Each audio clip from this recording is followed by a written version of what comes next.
Hello Dishan Bangla দর্শক বন্ধুরা, সবাইকে স্বাগত আমাদের চ্যানেলে। আমি মৌসুমি, আর তোমরা আজকে দেখবে একটা নতুন আবেদনপত্র। হ্যাঁ, অবশ্যই আজকে আবেদনপত্র আমি দেখাচ্ছি, কিন্তু আজকের আবেদনপত্র আমি তোমাদেরকে বাংলায় দেখাবো না।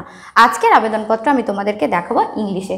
তার কারণ আমার এক বন্ধু আমাকে কমেন্ট করেছিল যে ইংলিশে কিছু আবেদনপত্র ভিডিও দেওয়ার জন্য। তো আজকে আমি চেষ্টা করব সেই একটা আবেদনপত্রের নমুনা তোমাদেরকে খুব সিম্পলভাবে কী করে দেখানো যায় সেটা।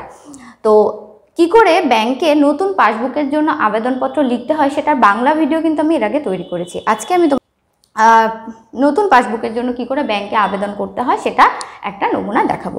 তো শুরুতেই আমি এখন কি করে চিঠি লিখতে হয় বা আবেদনপত্র লিখতে হয় তার নমুনা নিয়ে আমি আর আলোচনা করছি না। আমি আজকে তোমাদেরকে সরাসরি বোর্ডেই দেখাবো, আজকে কিন্তু আর হাতে কলমে দেখাবো না। তার কারণ হচ্ছে যেহেতু বোর্ডটা এখন একটু বড়, তাই আশা করি তোমরা দেখতেও পারবে এবং বুঝতেও পারবে। শুরুতেই আছে টু দ্য ব্রাঞ্চ ম্যানেজার, অর্থাৎ আমরা যখন আবেদনপত্রটা লিখবো তখন কিন্তু সেটা অবশ্যই ব্রাঞ্চ ম্যানেজারকে উদ্দেশ্য করেই লিখবো। তারপরে ব্যাংকের নাম, সেটা কোন ব্যাংক, যেই ব্যাংকে তোমার বা আপনার অ্যাকাউন্ট আছে সেই ব্যাংকের নাম এবং তার ঠিকানা, ঠিক আছে, পরপর লিখতে হবে। তারপরে বিষয়, বিষয়টা হচ্ছে নিউ পাসবুক। আমি একদম সহজ সংক্ষিপ্তভাবে লিখছি যে বিষয় কি, এটাই হচ্ছে বিষয়। খুব বড় করে বিশাল আকারে সাবজেক্ট লেখার কোনো দরকার নেই, বিষয়টা একদম সিম্পলভাবে রাখলেই হবে। তারপরে হাতে ডান দিকে লিখতে হবে ডেট, যেই ডেটে অ্যাপ্লিকেশনটা লেখা হচ্ছে। তারপরে শুরু, প্রথম সম্ভাষণ অর্থাৎ ডিয়ার স্যার। যদি ব্যাংক ম্যানেজার ম্যাডাম হয়ে থাকে তাহলে অবশ্যই সেখানে স্যার অথবা ম্যাডাম লিখবেন, ঠিক আছে। এই ব্যাপারটা কিন্তু খেয়াল করতে হবে কি যে সেটা পুরুষ মানুষ না স্ত্রী লোক। যদি পুরুষ মানুষ হয় অবশ্যই স্যার, ম্যাডাম হলে ম্যাডাম, সেই জিনিসটা খেয়াল রেখে অ্যাপ্লিকেশনটা লিখবে। তারপরে চলে যাব শুরুতে, I have a saving bank account in the number of which is, ঠিক আছে। আবারও বলছি, I have a saving bank account in your bank the number of which is, অর্থাৎ এখানে অ্যাকাউন্ট নাম্বারটা লিখতে হবে, যেটা যা খুশি, যেটা পাসবুকের মধ্যে যে অ্যাকাউন্ট নাম্বারটা দেওয়া আছে সেই অ্যাকাউন্ট নাম্বারটা এখানে সুন্দরভাবে নির্ভুলভাবে লিখতে হবে।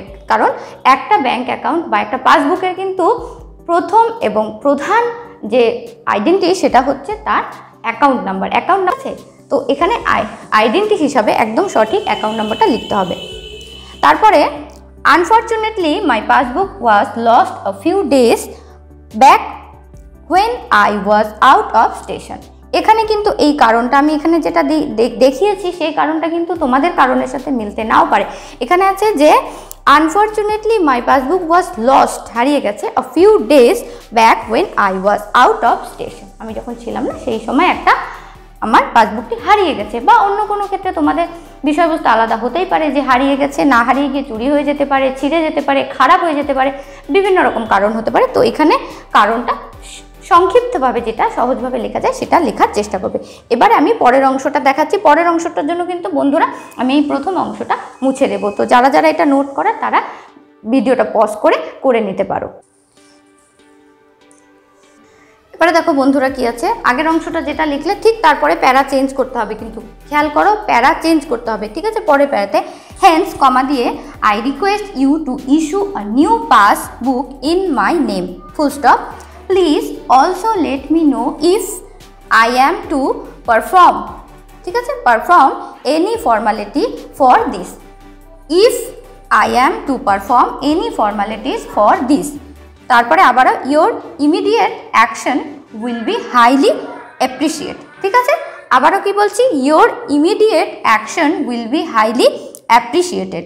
ইয়োর ফেথফুলি দিয়ে নাম, কার নাম লিখতে হবে, যার নামে পাসবুকটি অ্যাপ্লাই করা হবে, ঠিক আছে। যার নামে পাসবুক আমরা চাইছি ঠিক তার নামটা লিখতে হবে। চিঠিটা যে লিখছে বা লিখে দিচ্ছে তার নাম কিন্তু একদমই না, যার নামে পাসবুক ইস্যু হবে তার নামটা এখানে লিখতে হবে।